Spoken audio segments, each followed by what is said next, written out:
அன்புள்ளம் கொண்ட PSO TV நேயர்களே வணக்கம். திருவரங்கம் ஸ்ரீ ரங்கநாதர் துணையுடன் பழனி ஸ்ரீ பாலதண்டாயுதபாணி அருளுடன் நான் உங்கள் ஜோதிடர் வெங்கடேஸ்வரன். இப்போ நம்ம எதை பத்தி பார்க்க போறோம்னா வைகாசி மாத பலன்களை பத்தி பார்க்க போறோம். பலன்களை பத்தி பார்க்கறதுக்கு முன்னாடி எந்தெந்த கிரகங்கள் எங்கெங்க இருக்கு, எப்பப்ப பயிற்சி ஆகுது அப்படிங்கிறத பார்ப்போம். ரிஷப ராசியில சூரிய பகவானும் புதன் பகவானும், அதே மாதிரி மிதுன ராசியில குரு பகவானும் சுக்கிர பகவானும், வைகாசி 18க்கு பின் குரு கடகத்துல உச்சநிலை அடைகிறார். அதே மாதிரி வைகாசி 25க்கு பின் சுக்கிர பகவான் கடகராசிக்கு வந்துடுறாரு. சிம்மத்தில் கேதுவும், விருச்சக ரிஷப கும்பத்தில் ராகுவும், சனி எப்பவும் போல மீனத்திலையும், மேசத்துல செவ்வாய் பகவான் ஆட்சி நிலையிலையும் இருக்கார். இந்த மாதிரி இருக்கும் போதுல பொதுவா உலக ரீதியா என்ன மாற்றங்கள் நடக்கும்னா, ரிஷபத்தில் சூரியன்கிறது அரசாட்சியை குறிக்கும். நல்ல அரசாட்சி, வருமானத்தை குறிக்கும். வருமானம் சம்பந்த அரசாங்கம் வருமானத்தை எந்த வழியில் ஈட்டப் போகுது, எப்படியெல்லாம் கொண்டு வரப்போகுது அப்படிங்கிறத பத்தி குறிக்கும். அதே மாதிரி போக்குவரத்து சம்பந்தப்பட்ட விஷயங்கள்ல ஒரு முன்னேற்றத்தை கொடுக்கும். ஏன்னா 4ஆம் இடத்துல குரு உச்சமாக போறார். அப்ப வாகனங்கள் துறையிலையோ போக்குவரத்து சம்பந்தப்பட்ட அமைப்புகளையோ ஏதாவது மாற்றம் நடக்கும். நம்ம கூட தெரியும், நம்ம சிஎம் கூட ஒரு ஸ்கீம் கொடுத்திருக்காரு, அனைத்து மகளிருக்கும் போக்குவரத்து இலவசம். ஸோ அதை கூட இந்த காலகட்டத்துல குரு பயிற்சி ஆனதுக்கு அப்புறம் நிறைவேற்றலாம் அப்படிங்கிறத கூட சொல்லலாம். அதே மாதிரி ரிஷபராசியிலே புதன் இருக்கிறது பேச்சு திறமை உள்ள ராசிக்காரர்களா மாறுவாங்க. அதாவது எப்படின்னா, அரசு சம்பந்தப்பட்ட அனைவருமே பத்திரமா, அதாவது டாக்குமெண்டடா போட்டு வச்சிருப்பாங்க. ஏன்னா சூரியன் புதன் சேர்றாங்களா ரிஷபத்துல, வருமானத்தை டாக்குமெண்ட் பண்ணி காமிப்பாங்க. வருமானத்தை கணக்கு காமிக்கிறது அந்த மாதிரி காமிப்பாங்க. செவ்வாய் ஆட்சி நிலையில இருக்கனால காவல்துறை அதிகாரிகளுக்கு இந்த காலகட்டத்துல அதிகமான சலுகை உண்டு. காவல்துறை அதிகாரிகள் எல்லாத்துலயும் மேம்பட்ட வாழ்க்கைக்கு போவாங்க. உயர் அதிகாரிகள் ப்ரொமோஷன் கிடைக்கிற மாதிரி உள்ள அமைப்பு, நிறைய மாற்றம், போலீஸ்னாவே ஒரு மரியாதை அப்படிங்கிற ஒரு அளவுக்கு கொண்டு வரும். இது நாட்டு ரீதியா நடக்கும் அப்படிங்கிறத சொல்லலாம். சரிங்களா? இப்ப வாங்க 12 ராசிகளுக்கும் எப்படி இருக்கும் அப்படிங்கிறத பார்ப்போம். ரிஷபராசி என்பர்களே, ராசிக்கு 2ஆம் இடத்தில் சுக்கிரனும் ராசியில் புதனும் பரிவர்த்தனை அடைஞ்சிருக்காங்க. ராசியில சூரியன் போறார் அப்படிங்கிறத பார்க்கறதுக்கு முன்னாடி ராசியாதிபதி எப்படி இருக்கார் அப்படிங்கிறத பார்க்கணும். சுக்கிரன் புதன் பரிவர்த்தனைங்கிறது அழகும் அறிவும் சேர்ந்த இடம் அப்படிம்பாங்க. அதுவும் 2ஆம் இடத்துல பரிவர்த்தனை ஆகும் போதுல ஃபேஸ் வேல்யூ கூடும். முக அழகு, முகத்துக்கு அந்த ஃபேஸ் வேல்யூ அப்படிம்பாங்க. ஒண்ணு ஆளை பார்த்தோன்னே அப்படியே அப்பியரன்ஸ் ஈர்க்குது அப்படிம்பாங்கல்ல, அந்த அமைப்பு உங்களுக்கு கிடைக்கும். பேச்சு திறமை நல்லா இருக்கும். அழகா பேசுவீங்க. அழகா பேசுவீங்கன்னா சிரிச்சு சிரிச்சு எல்லாரையும் ஏமாத்தக்கூடிய நபர் அப்படிங்கிறத சொல்லலாம். உங்களுக்கு இந்த காலகட்டத்துல உங்க வாக்குக்கு மரியாதை அதிகம் அப்படிங்கிறத சொல்லலாம். இந்த வாக்குக்கு மரியாதை அதிகம் அப்படிங்கிற ஒரு அமைப்போட சேர்த்து சூரியனும் வர்றதுனால அதிகாரமா காமிக்கப்படும்.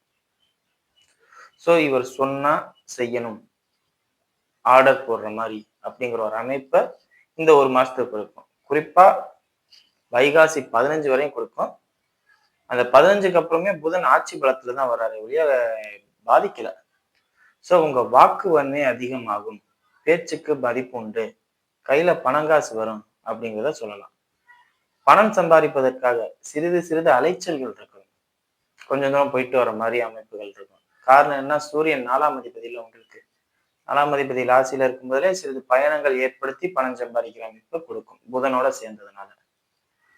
12ல செவ்வாய், இது பூமி பலத்தை கொடுக்கும். ஆட்சி பலத்துல இருக்கிறனால பூமி வாங்குற அமைப்பை கொடுக்கும்.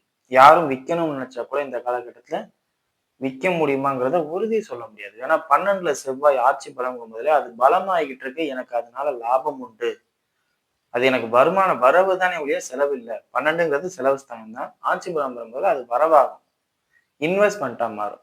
ஸோ இந்த அமைப்பை கொடுக்கும் அப்படிங்கிறத சொல்லலாம். தாயாரோட உடல்நிலை சீராக இருக்கும்.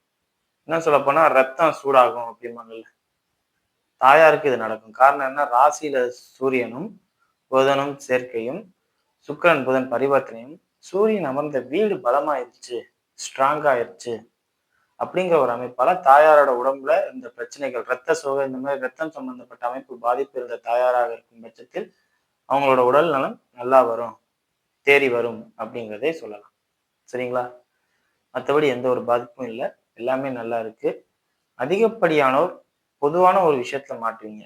அது என்னன்னா, கடன் சம்பந்தப்பட்ட அமைப்புகளாலேயோ, இல்லாட்டி வேற ஏதாவது பிரச்சனை சம்பந்தப்பட்ட அமைப்புகளாலேயோ, மனைவியிடமோ, நண்பர்களிடமோ மறைக்கிறதுனால வரக்கூடிய பிரச்சனை. எதா இருந்தாலும் ஓப்பனா பேசிருங்க. ஃப்ரெண்ட்ஸ் கிட்டயும் சரி, மனைவி கிட்டயும் சரி. அப்பா, அம்மாட்ட கூட இந்த நேரத்துல மறைக்கிறது, மறைக்காதது உங்க திறமை. அவங்கள்ட்ட மறைக்க வேண்டாம். ஏன்னா 7ஆம் அதிபதி ஆட்சி பெற்று 12ல இருக்காங்க. அவங்கள்ட்ட மறைக்கிறதுனால தான் உங்களுக்கு பிரச்சனை அதிகமாயிக்கிட்டே இருக்கும். ஸோ மறைக்காம எதா இருந்தாலும் ஓப்பனா பேசி, இதுதான் ப்ராப்ளம். இதுதான். இதுக்கு என்ன சொல்யூஷன்னு கேட்டா, பெர்ஃபெக்ட் சொல்யூஷனா உங்களால குடுக்க முடியும். ஸோ இந்த நேரத்துல நீங்க அப்பா, அம்மாவ நம்புறதோட, நண்பர்களையும், மனைவியையும் நம்புவது. திருமணம் ஆகாதவர்களா இருந்தால் நண்பர்கள். திருமணமானவர்களா இருக்கும் பட்சத்தில் மனைவி பேச்சை கேட்கிறது சிறப்பு அப்படிங்கிறத சொல்லலாம். 12ல செவ்வாய் ஆட்சி பலத்துல இருக்கே, அதனால எனக்கு நிறைய செலவாகுமான்னு கேட்டா அதெல்லாம் ஆகாது. செலவெல்லாம் பெரிய அளவுல இருக்காது. நார்மல் செலவு தான். நல்ல செலவு தான் நடக்கும். சுப விரயங்கள் தான் நடக்கும் அப்படிங்கிறத சொல்லலாம். ராசியில சூரியன் மனைவி சொல்லையும் கேட்பவர்களாக இருப்பீங்க. அதை தவறாக எடுத்துக்கொள்ள வேண்டாம். சரிங்களா? அதே மாதிரி தாயாருடைய சப்போர்ட் கிடைக்காது. தாய் வழி சொந்தங்களோட சப்போர்ட் இந்த நேரத்துல உங்களுக்கு கிடைக்காது. 4 லக்னத்துல சூரியன் இருக்கு. அதாவது ராசியில சூரியன் இருக்கும்போது எப்படியா தாயார் சப்போர்ட் கிடைக்காது? 4 லக்கியது. அவங்க திடகாத்திரமா இருப்பாங்க, நல்லா இருப்பாங்க. ஆனா அவங்க மூலியமா கிடைக்கிற சப்போர்ட் எதுவும் கிடைக்காது அப்படிங்கிறத சொல்லலாம். இதை பார்த்துக்கங்க. சரிங்களா? வாங்க நட்சத்திர ரீதியான பலன்களை பார்ப்போம். கார்த்திகை நட்சத்திரக்காரர்கள். கார்த்திகை நட்சத்திரக்காரர்களை பொறுத்தவரை நட்சத்திராதிபதியே சூரியன் ராசியில. இப்ப கொஞ்ச நேரத்துக்கு முன்னாடி ஒரு வார்த்தை சொன்னேன். தாயார் சப்போர்ட் கிடைக்காதுன்னு. உங்களுக்கு அந்த பாதிப்பு இருக்காது. ஏன்னா உங்களுக்கு 4ஆம் அதிபதி சூரியன், நட்சத்திராதிபதியும் சூரியன். அப்ப அவங்கள தொட்டு தான் உங்களுக்கு எல்லாமே நடக்கும். தாய் தான் எல்லாமே பண்ணி கொடுத்துட்டு இருக்கிறதே. அப்ப அவங்க இல்லாம உங்களுக்கு எந்த ஒரு வேலையும் நடக்காது அப்படிங்கிற ஒரு அமைப்பை கொடுக்கும். தாய் தந்தை 2 பேருமே உங்களுக்கு ஃபுல் சப்போர்ட்டா இருப்பாங்க. இந்த நேரத்துல தந்தையோட சப்போர்ட் தான் அதிகமா கிடைக்கும். தந்தையால் பெரிதளவு ஆதாயம் ஏற்படும். பூமி சம்பந்தப்பட்ட அமைப்புகள்ல ஏற்படக்கூடிய பிரச்சனைகள்லாம் விலகி பிரிச்சு உங்களுக்கு கொடுப்பாங்க. இந்த பங்காளி சொத்து பிரச்சனையில இருக்கும்பாங்கல்ல, இந்த பங்காளி சொத்து பிரச்சனையெல்லாம் உங்களுக்கு இந்த காலகட்டத்துல முடியுமே சொல்லலாம். 12ல செவ்வாய். ஸோ அந்த செவ்வாய் ஆட்சி பலம். அப்ப கூடவோ குறைச்சோ எனக்கு என்ன தர அப்படின்னு நீங்க பேசிடுவீங்க. அது அவசரப்பட்டு பேசுனீங்களா, அமைதியா பேசுனீங்களான்லாம் தெரியாது. எனக்கு என்னையா தர, ஒரு டம்ளர் தரியா, ஒரு சொம்பு தரியா அப்படிங்கிற கணக்கு வந்து முடிவுக்கு வந்துரும். உங்களுக்குள்ளதான் நீங்க ஒதுக்கிக்குவீங்க அப்படிங்கிறத சொல்லலாம். அது குரு வந்ததுக்கு அப்புறம் இன்னும் பலம். குரு உச்சமானதுக்கு அப்புறம் வைகாசி 18க்கு அப்புறம் இன்னும் பலமா பேசும்.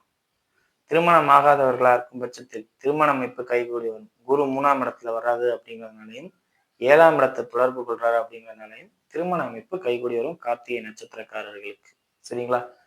வருமானம் இல்லாதவர்களுக்கு வருமான வாய்ப்பும் கிடைக்கும்.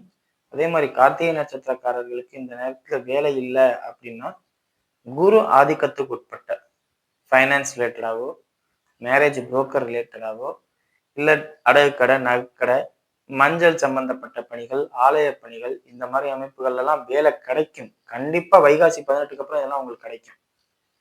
ஸோ இந்த இடங்கள்ல நீங்க உள்ள போய் வேலை பார்க்கறது சிறப்பு. இந்த ஒரு வருஷத்துக்கு உங்களுக்கு இது ஃபேவரா இருக்கும். ஸோ இந்த ஃபேவரா இருக்கிறத நம்ம பயன்படுத்திக்கிட்டா வேலை இல்லாத வேலைக்கு போகலாம் அப்படிங்கிற அமைப்பு கொடுக்கும் அப்படிங்கிறத பயன்படுத்திக்கலாம். சரிங்களா? அடுத்தது ரோஹிணி நட்சத்திரக்காரர்கள். ரோஹிணி நட்சத்திரக்காரர்களை பொறுத்தவரையும் அதிகாரம் உயரும். கவர்மெண்ட் ஆபீசர்ஸா இருந்தா ப்ரொமோஷனே கிடைக்கும். இல்ல மேலதிகாரிகளோட நல்ல நட்புறவு கிடைக்கும். பெண்களாக இருக்கும் பட்சத்தில், திருமணமான பெண்களாக இருக்கும் பட்சத்தில் குடும்ப தலைவரோட நல்ல அண்டர்ஸ்டாண்டிங் வரும். அதாவது கணவரோட நல்ல அண்டர்ஸ்டாண்டிங் வரும். மியூச்சுவல் டைப்ஸ் கிடைக்கும். நல்ல பாண்டிங் கிரியேட் ஆகும்னு சொல்லலாம். ஸோ இது பெண்களுக்கு கணவனோட நல்ல அன்பை பரிமாறிக்க ஒரு நல்ல காலகட்டம். அப்ப ஆண்களுக்கு சார் அப்படின்னு கேட்டா, மனைவி கொஞ்சம் சிடு சிடுன்னு இருப்பாங்க. அவங்க சொல்றத நீங்க கேட்கணும். வேற வழி இல்ல. என்ன சொல்லப் போனா மனைவி ஏதாவது ப்ரொஃபஷனலா உட்காரணும்னு கூட நினைப்பாங்க. சூரியன்ல. அதாவது ரோஹிணி நட்சத்திர பெண்கள் கணவனோட நல்ல அண்டர்ஸ்டாண்டிங் போவாங்க. ஆனா ஆண்கள் ரோஹிணி நட்சத்திரமா இருக்கவங்க அவங்க மனைவி ஒரு தொழிலுக்கு வரேன், நான் தொழில் செய்றேன், இல்ல நான் வேலைக்கு போறேன், நான் இந்த மாதிரி குடும்பத்தை தாங்குறேன், அந்த தலைமை பண்பு அதிகாரத்தை எடுத்துக்குவாங்க. பாருங்க, ஆண்களுக்கும் பெண்களுக்கும், பெண்களா இருக்கும் பட்சத்தில் அன்பு அந்யோன்யம், ஆண்களாக இருக்கும் பட்சத்தில் மனைவி வந்து ஒரு சப்போர்ட்டா தூணா நிக்கிறாங்க அப்படிங்கிற ஒரு அமைப்பு கொடுக்குறாங்க. ஸோ இது ரெண்டுமே பிளஸ் தான் என்னை பொறுத்தவரை. மைனஸ்னே நான் சொல்ல மாட்டேன். ஸோ அவங்கவுங்க இருக்கிற இதை பொறுத்து, தன்மையை பொறுத்து தான் எல்லாம், டெசிஷனை பொறுத்து தான் மாறும் அப்படிங்கிறத சொல்லலாம். சரிங்களா? மற்றபடி எந்த ஒரு பாதிப்புமே இல்லை. எல்லாமே நல்லா இருக்கு. வைகாசி மாசம் முடியிற டயத்துல கொஞ்சம் கவனமா இருங்க. காரணம் என்னன்னா 25க்கு அப்புறம் புதன் 2க்கு போயிடுறாரு. புதன் 2க்கு போனாவே உங்களுக்கு வந்து என்னன்னா, அனாவசியமான செலவுகளையும், ஆடம்பரத்தையும் விரும்ப வைக்கும்.